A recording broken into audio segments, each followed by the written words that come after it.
But too often, the color of your skin or the zip code where you live determines your opportunities to thrive or even survive.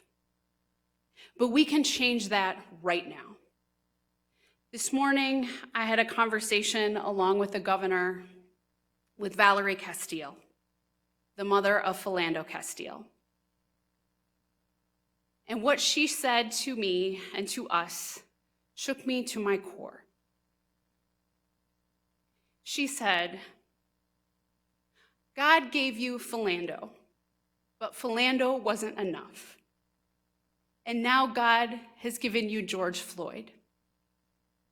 We cannot let this opportunity pass. It is too important.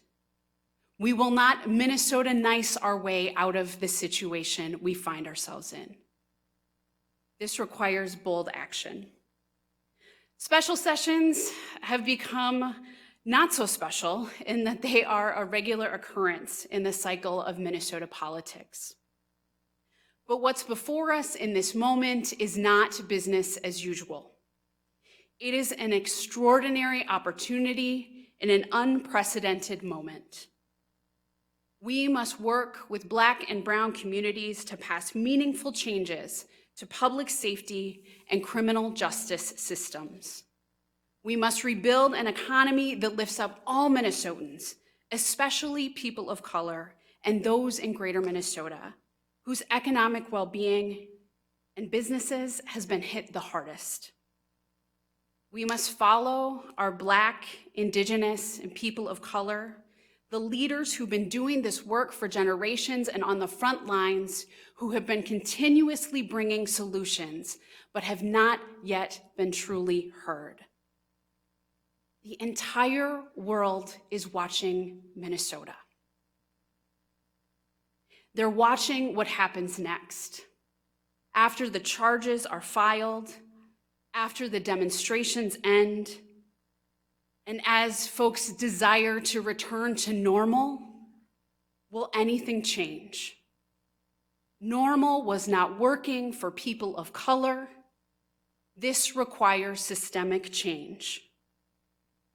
And our answer must be yes, that we are ready to step into this moment, that Minnesota can be a model, and our state can show how we can listen to communities. They will be heard and seen and valued, and the solutions that come directly from them will be the solutions that we move in the legislature. Thank you.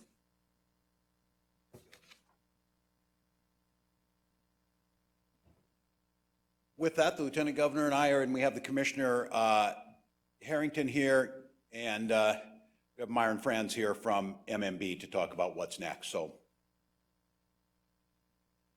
down at the bottom, you extend the peacetime emergency. So yes, that's what triggered the session, right? Not your DO.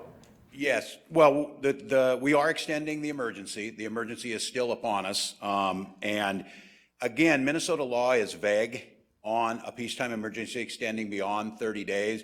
We have taken the conservative interpretation of that says the legislature needs to come back and needs to vote either yes or no. And if they can agree in the House and the Senate, if there's an agreement to stop it together, then the peacetime emergency would be taken off. I would caution against that in that we are still in this. When we started this, if you can remember clear back on March 13th, we talked about we were opening the toolbox that allowed us to do certain things.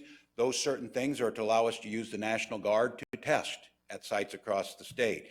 They allow us to waive some of the licensing requirements to put people in positions where we need them. It allows us to lift some of the requirements on trucking, for example, when we needed to move the hogs from Worthington, those types of things. Plus, it accesses $50 million a month in federal assistance. Every state in the union did this.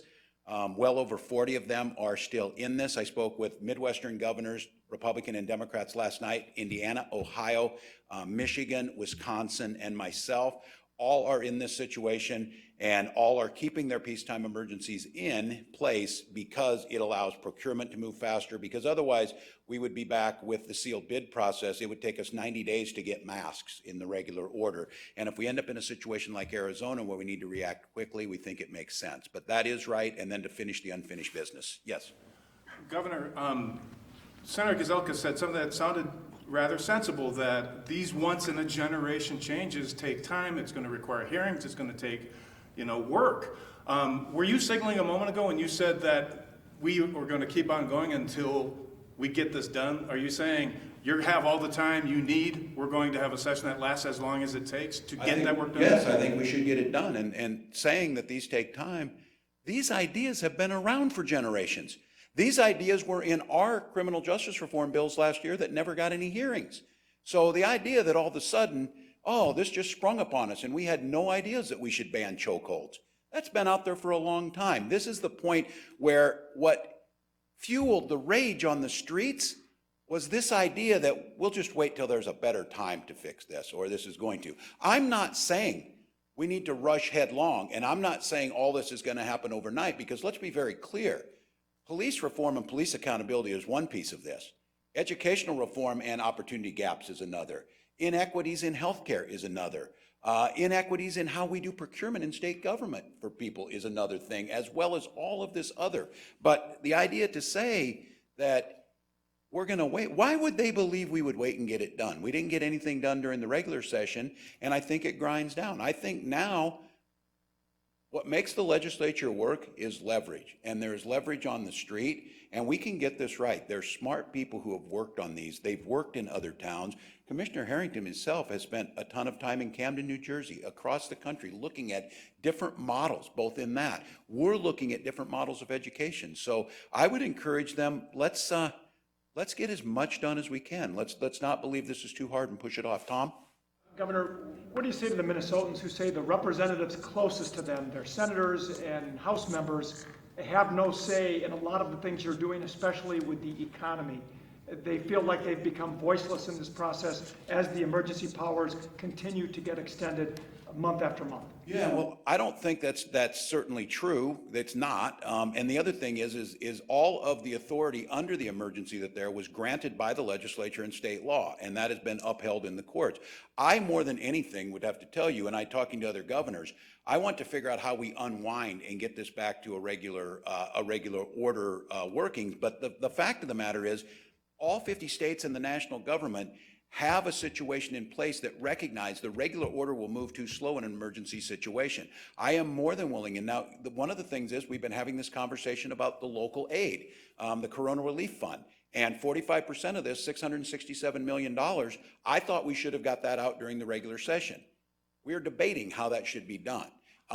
If every single decision gets drugged down in an emergency, it takes time. So I hear them. I think the legislature is a co-equal branch as a whole, and at this point in time, that toolbox, we're putting things back in that toolbox. We moved to phase 3, we're taking some of those things out, but I really worry. Just think about this. If I wouldn't extend the emergency executive order, it's $50 million in federal assistance for the month that goes away, and we would have tens of thousands of evictions start Saturday morning. There is no legislative fix being proposed to fix these things. Suggested the possibility of more than one special session, come back and in the first one do the bonding bill, some COVID-19 funding, things that were already kind of teed up, and then adjourn, and then maybe come back a while later when there's time to deliberate more on public safety and policing.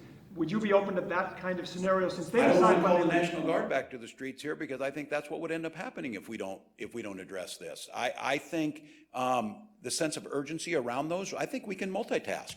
I would ask them to try and do this. I mean, those things that were teed up in the work that Commissioner Harrington did, those things that were teed up in the Posse Caucus are things that have been heard in years past. Many of them are endorsed, as I said, by the business partnership, not known as a bastion of liberalism on social issues, but they're saying these are things that bring that back. So I think, I'm listening. It may be a series of special sessions, but I would really, really encourage the legislature to not miss this opportunity. The state legislature in New York has already passed a statewide ban on chokeholds. Now, we saw the Minneapolis City Council do that, but it is not in the state. We have cities across the state. Why would we not take that up now if the state of New York did it? I think Lieutenant Governor's point on this is the world's watching how we act on this. Let's seize this moment. Let's not think small. Let's think big. I'll go. Yes. I'm wondering if you're expecting more security at the Capitol, given passions around the items on the agenda? Yeah, and I know that the legislators speaking with State Patrol, Colonel Langer, they're speaking with the Historical Society. I think there will be some changes. This is always a very delicate line, because if the legislature's in session, that's the people's house. The people need to be there. And I am anticipating, just by the energy that's out there, that folks will want to be on the lawn, will want to be a part of this. I think we have to strike a proper balance where their presence is felt, but we're able to carry out business both from a COVID-19 perspective and a security perspective. So we're working with them. This is one where this is a conversation amongst all of us. The legislature's thinking about how they will do their business in this mode.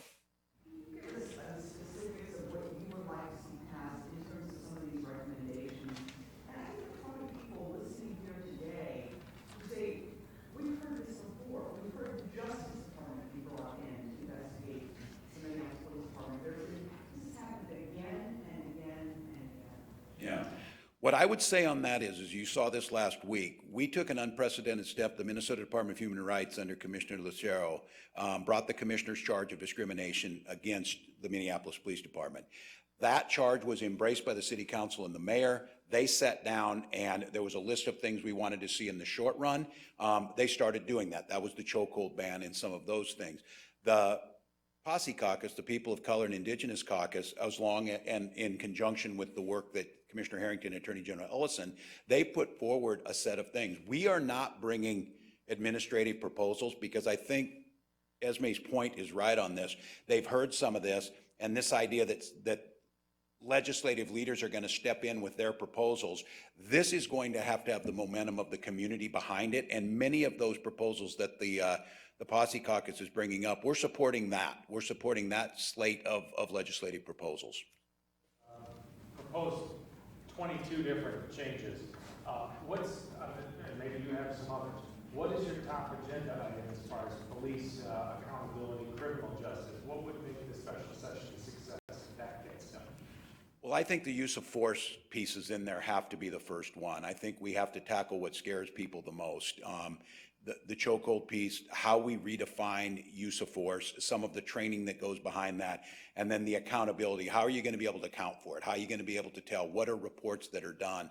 I think that physical security piece that is very real and you can feel it amongst people needs to be the start. And then the city council in Minneapolis is starting the conversation. How do we envision security in our communities? How do we envision what that's going to look like? And again, I think they've got 22 proposals because the community believes those 22 things will make it better.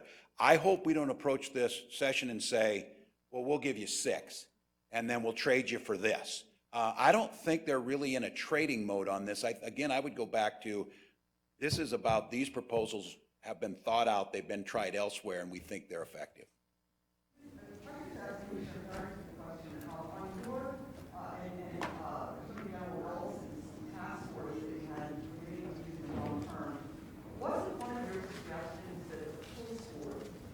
More teeth in it in order to be able to get rid of officers, the problem officers. And that was the last thing you recommended. Is that something that you're pushing and you guys think it needs to be done, or am I off on that? John Harrington, Commissioner Department of Public Safety. No, we still believe that the Post Board needs to be, like other professional regulatory boards, should have the authority to take licenses away. And we recognize that taking licenses away, whether it's suspension, revocation, or other lawful processes, is what you see in boards of medical practice and legal practice. That's how professions regulate themselves, is to make sure that people that do not abide by the rules, who are found to be outside of the norms of practice, should be held accountable. And I believe that's different than what a police chief can do under a collective bargaining agreement in many cases. So from my perspective, the post board has a absolutely central role in keeping good cops good and making sure that bad cops can't practice in the state of Minnesota. Now they're not able to get rid of those. When you recommended this last year, you're, leaders of the state, you recommended this, it did not last year, you wouldn't make it, somehow control the post board being able to do this. Well, I think there are a lot of good reasons to be guardedly optimistic, and you know me, guardedly optimistic is probably as good as I ever get. We're in the midst of a change. The executive director at the Post Board has changed. The leadership, the chair of the Post Board has changed. I do believe that there is an appetite for change that there might not have been there before. I also think that the George Floyd murder is absolutely a change, a moment of change for the profession. It's a moment for change for the community. It's a moment that has changed our world. And I think with that as the backdrop, the idea that those officers would have had to wait for a arbitration and grievance hearing to no longer be allowed to be police officers in the state of Minnesota did not make sense to me then. It doesn't make sense to me now. And so I believe the Post Board should have that authority and should be taking that authority seriously and using it when it's appropriate. Legislators ask for the post board to do that, and see one of those specific proposals by some of these offices, is that out there? And this is impossible. I believe that it's a yes and. I think the Post Board can make some of those changes internally, but I think that some of those need to be supported as part of a legislative package. And I know there was questions from the legislature last year in the Criminal Justice Committee that asked about pushing the Post Board to be more assertive in doing that. We heard from chiefs of police when we were doing the Reducing Deadly Force working groups who said that they believed that the Post Board needed to be more assertive in using their authority because they were seeing themselves overruled by arbitrators in cases where they believed that the officer should not have been a police officer anymore. But once an arbitrator has ruled, chiefs of police have to live with that result. Commissioner, were you surprised by the $13 million cost of the National Guard? And have they all now gone home, or what is the status of the Guard right now? I was not surprised by the $13 million. Horrified probably is a better term for it. I knew that when we bring in 7,000 plus National Guard members from all over the state that there was going to be a cost. We knew that that was going to be a cost. What that cost was going to be, I did not know, and we're in the process right now of calculating the cost of bringing every state trooper and all of the DNR and pulling together all of the other resources that it took to be able to resolve the riot successfully. So that would be the first question. Second question is, the Guard has been here since the beginning of the COVID piece, working in conjunction with public health to do swabbing and to help move resources. And so the number of Guard members that are still here in the cities that are working on that mission has not changed. The number of Guard members that were brought into the cities to deal with the riots has been reduced substantially at this point. I believe they have all been returned to their original assignments. Follow-up, are you aware of a threat that is making its rounds on social media to the Christopher Columbus statue on the grounds of the state capitol in about 90 minutes from now? Groups saying they're going to come and try to take it down? Yes, I am. I've heard that through social media.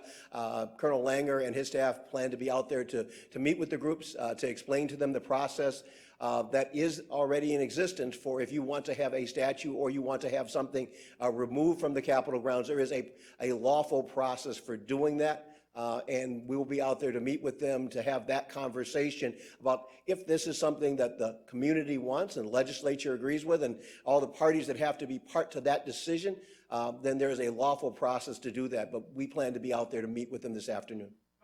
Should the state consider those, should we revisit some of these statues? I know this has come up in previous years. Is there going to be a renewed interest in things like Christopher Columbus? Yes, I think we should. I'm a geographer and historian by trade. I would go back to your earlier question, Dom, on the cost of the National Guard. It didn't surprise me because my full-time job was that at one time. I was a service sports specialist that figured these out. I think people are now maybe don't understand the complexity of what happened to move that many people in. But this question around symbolism is important. And I don't think we need to see it as a division. We know it came up with Bate-Makaska. It came up with Fort Snelling at Badote. These issues come up because they matter. And I would just say yesterday I had a long conversation with our sovereign tribal leaders. And Chairman Jensvold is the chairman of the Yellow Medicine Band of Dakota, Upper Sioux. And he says every time he watches, we're friends. He gives me advice, and I very much trust him. He's wise. But he says every time he watches me and I stand in front of the seal of Minnesota, it brings pain to him. These are conversations that Minnesotans, it may seem, I hear it get pushed off as frivolous or political correctness. These are historical pains that led to what we saw happen with George Floyd and the anger that came out. So Tom, I think your question is well taken. I think you're right.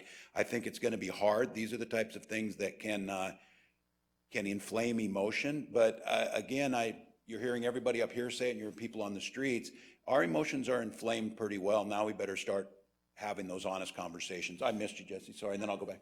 I'm curious about, the Commissioner says this is a moment of change, what you see as the role of police unions in Minneapolis and statewide in either pushing forward or potentially blocking this change? That's a great question. And I think all of you know that the challenges around this. And it's no secret, I am a lifelong union member. I've stood by my support. I believe unions have helped create the middle class and create workplace safety.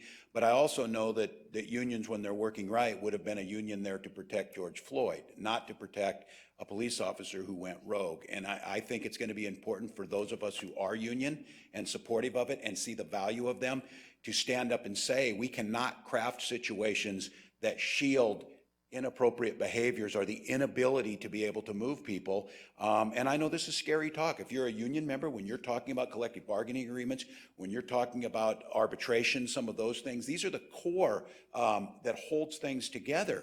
But I mean, when the first comment from the union was a pledge to get these officers their jobs back, not to find out justice and see if they did it, that's wrong. And I can tell you, as a union teacher, the person who's most angry about a bad teacher is a good teacher down the hall. And what I think is the role of the unions and the role of the teachers' unions is for those police that understand that they're going to have to speak up. This moment is not going to go unchallenged. So I think there's a role there.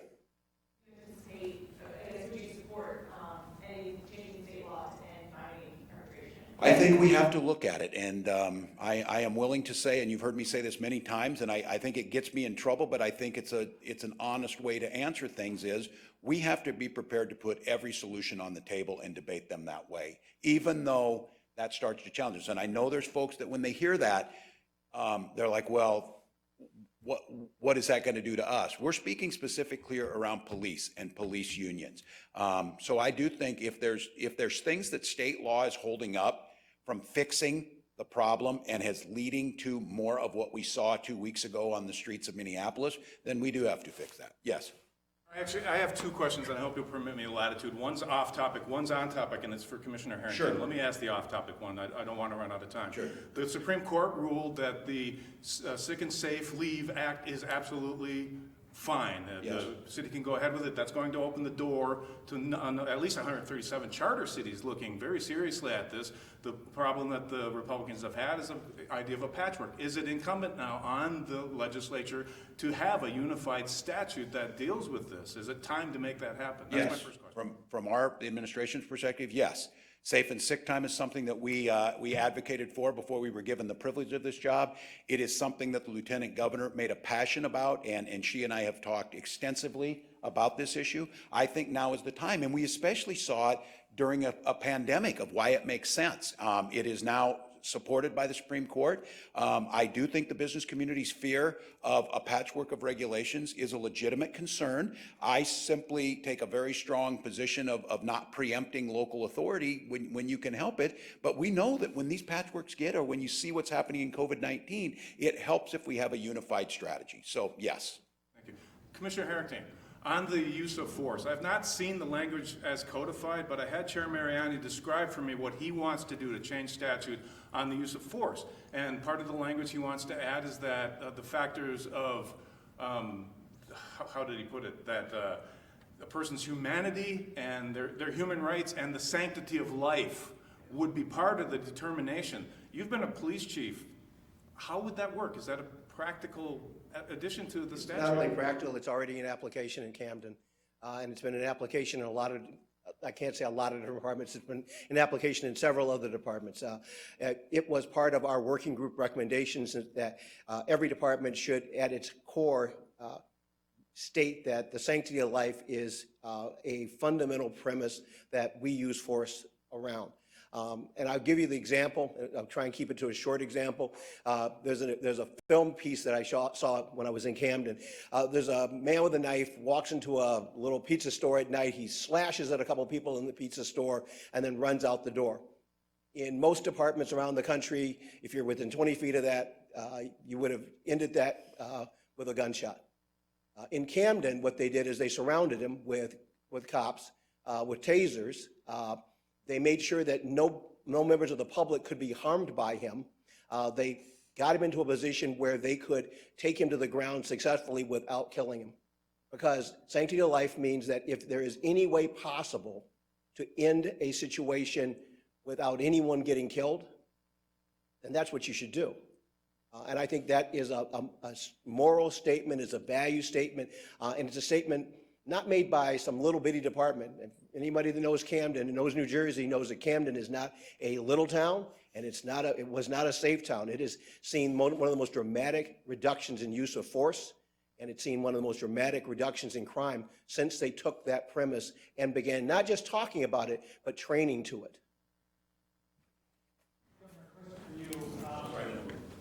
The peacetime emergency, under what conditions would you end it?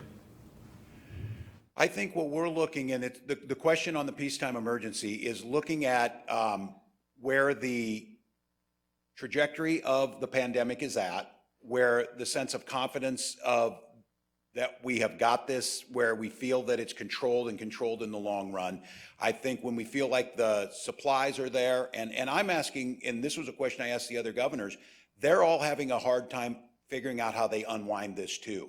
So I want to be very clear. I think this is a valid question. I think in this country, this has never come up where we've had 50 states, over 90% of them still in a 90-day emergency situation. The emergency still exists, but how do we create a structure that is a very valid point of starting to unwind some of those so they're not done by emergency act? I think that's why you codify some of these things. I'm really worried. The example being the evictions. How do we get a protection in there? How do we make sure that once we wind those down, the protections stay in place, but we get back to a normal place? So we're going to look at where the pandemic's at, but I'm also going to send over some suggestions of what the legislature can do to let me unwind these things and switch back out of this. Because at this point in time, the offer being made by the legislature is just drop them.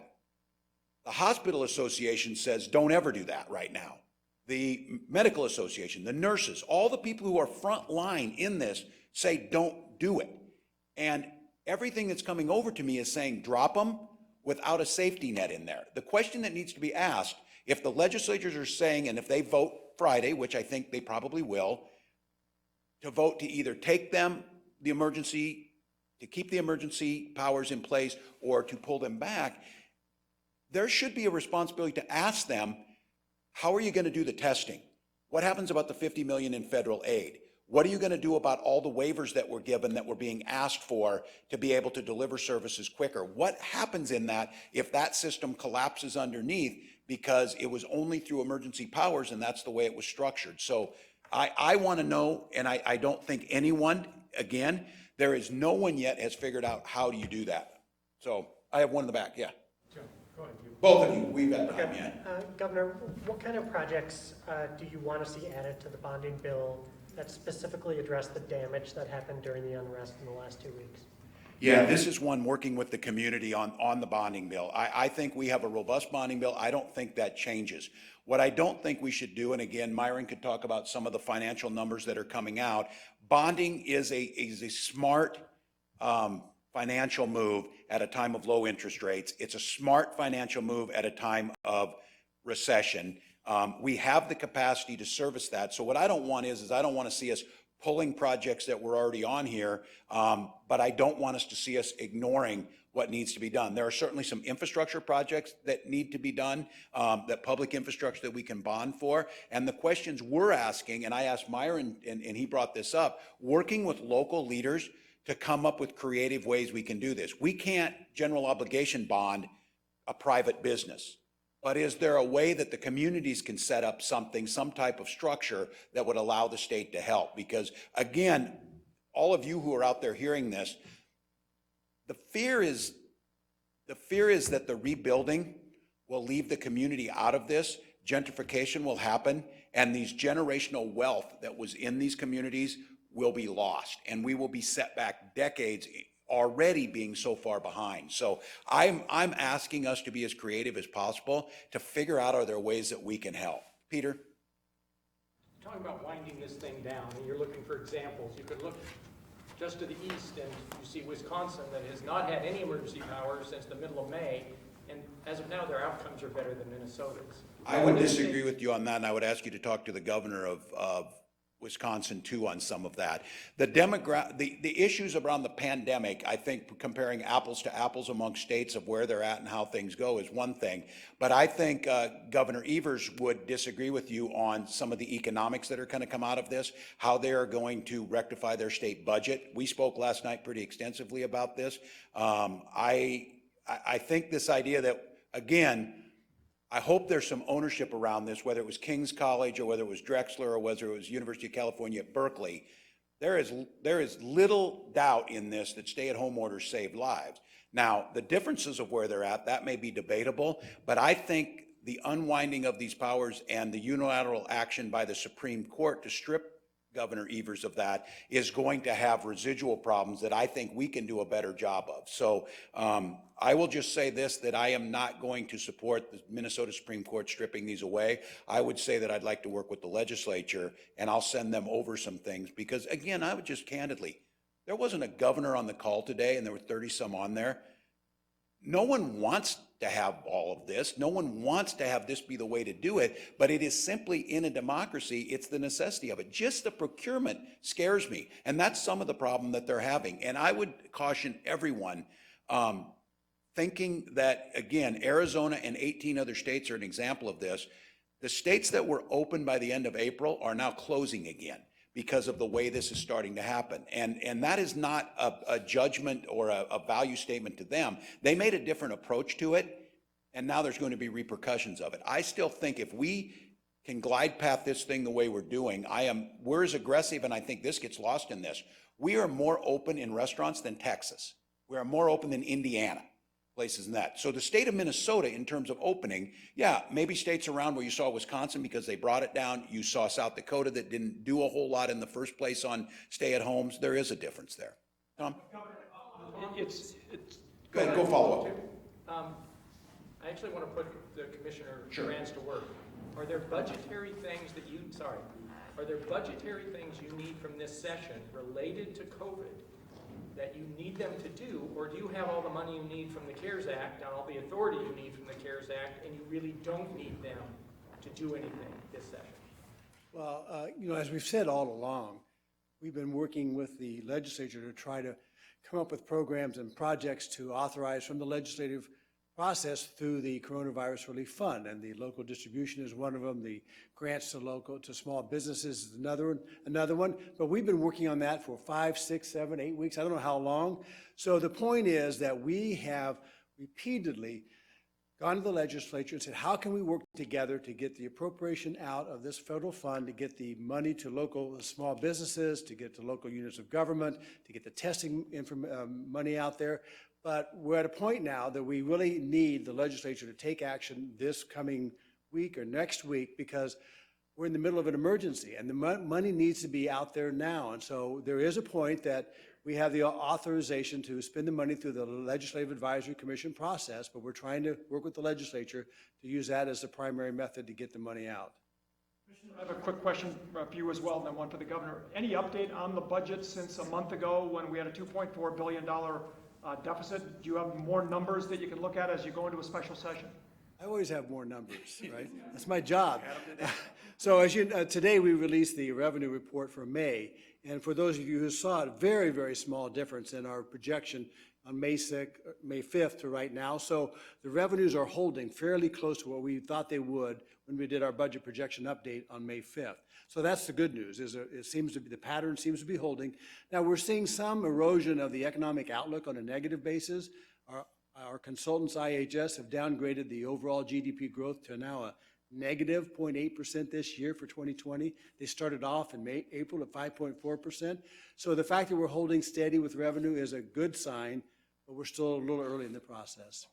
A quick question for you. I realize it's only day one of phase 3, but a lot of antsy Minnesotans are wondering, looking down the road to phase 4, Yeah. any better idea of when that might happen, a bigger capacity at a lot of these businesses? Yeah, and again, we're going to start to get some ideas what happened on Memorial Day, what happened over the last 2 weeks of being on the streets. It feels to me like this thing is plateaued. If that's the case, we want to think about some of those numbers being up. We want to think about competitive, especially youth sports, some of those camps, those types of things, and then professional sports, of how that's going to look, maybe without an audience there, but certainly start to talk about that. I think we're, just like we did this last time, we're already looking at that right now. And if there's the capacity to start to see some of these numbers, I would certainly think our goal would be, as if it holds the pattern that we're in, July 4th would be one to try and get to that, or before July 4th to get there, and then that gives us an opportunity. But again, I say this, that it's going to be dependent on where the numbers are. Again, I'm looking at the economies of some of these states. The thing that's a challenge is, just because they opened up doesn't mean the businesses came back. We're still seeing that it's that trust piece of it. But our hope is right now we start working with them, start expanding. But again, when you look across the country, Minnesota is certainly in the upper half of things that are open. It's easy for us to forget that there has been no activity at all in New York until today, zero in many of these states. And again, like I said, Texas will open up 50% of indoor restaurants on the 15th of this month. July 4th or earlier? I hope so. That's my hope. You hope for earlier? Yeah, I would hope earlier if we can, to look at it. I mean, we're already here to the 12th, but I would hope if things start to hold, we should have a pretty good idea by about the 20th or so of where we're headed. Esme, yeah.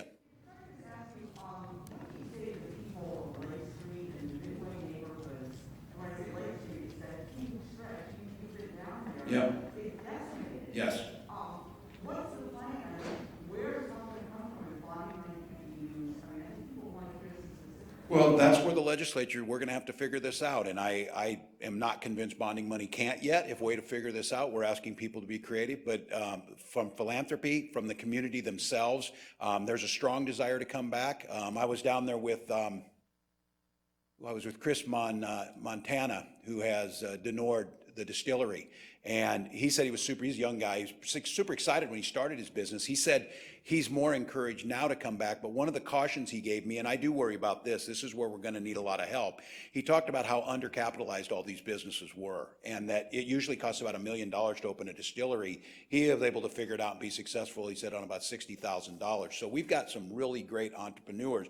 But I think our message has to be is, both the economics will lose in this, but the culture that was built up. There's a real fear that land will sell cheap. We will raise all the buildings, and gentrification will come in and build back up, and we will lose those communities. So they're talking housing, rebuilding, and we're going to have to figure that out. If we leave those areas to their own devices, the issue on systemic racism will continue to get worse. With that, I would just say to all of you, and again to the legislature, you're coming back Friday. We got a lot of smart thinkers over there. You're close to the ground. You're hearing from people. Minnesotans and the world want to see change. We are given a gift of that opportunity in a democracy to be able to do that. Our pledge as an administration is to work closely with you, to compromise when it means getting things done, but not compromise our values, our sense of urgency around these reforms. And I don't think anything happens by chance. For those maybe not familiar, Minnesota has kind of an archaic pardons board system, and we meet twice a year. And the pardon board consists of myself, the Attorney General, and the Chief Justice of the Minnesota Supreme Court. And people can apply for pardons once 10 years has passed. They can apply for a pardon extraordinaire. They can apply for a commutation, something that hasn't been given in Minnesota in 3 decades. We issue fewer pardons than almost any state in the nation. It was something along with sentencing reform. I asked the legislature to look at it last year. They didn't do it, so I used the sentencing board to make some moves there.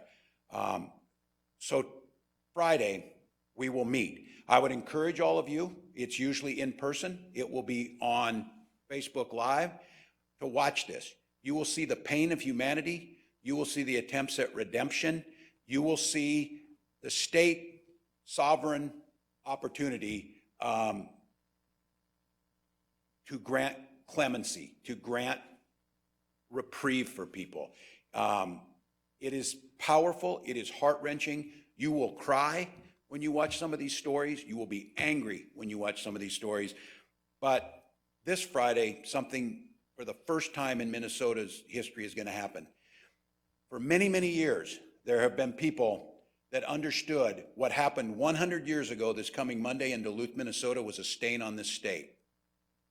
3 black carnival workers were lynched in the city of Duluth, Minnesota, June 15, 1920. Another was arrested and sent to prison, was released after 4 years when the judge and the prosecuting attorney said there was very weak evidence about that. That gentleman's name was Max Mason. He avoided the murder of his 3 fellow workers, but Max Mason had that rape of a woman on his record. And starting years ago, there was an attempt to try and issue a posthumous pardon. Minnesota has never issued a posthumous pardon. The 3 members of the Pardons Board 6 months ago agreed that we would hear Max Mason's appeal for pardon this Friday. Thinking about what happened between that time 6 months ago and now, and the fierce sense of urgency of rectifying a historical wrong is upon us. So I would encourage Minnesotans once again, there are numerous opportunities being presented to this state to come face to face with our past, to correct and bring out our better angels, and to show people that we're truly committed to moving forward. Friday will be our first opportunity, and then in Monday, the city of Duluth will commemorate solemnly the 100th anniversary of that lynching. So I would encourage all of you, pay attention on Friday. It's a big day. The legislature's coming back into session. The Pardons Board will meet, and Minnesotans will be in the eyes of the world to see if we are truly committed that this is a one Minnesota where every single person counts. So thank you all. 9, it's an all-day affair. It goes 9 to midnight sometimes, and we'll get out the information.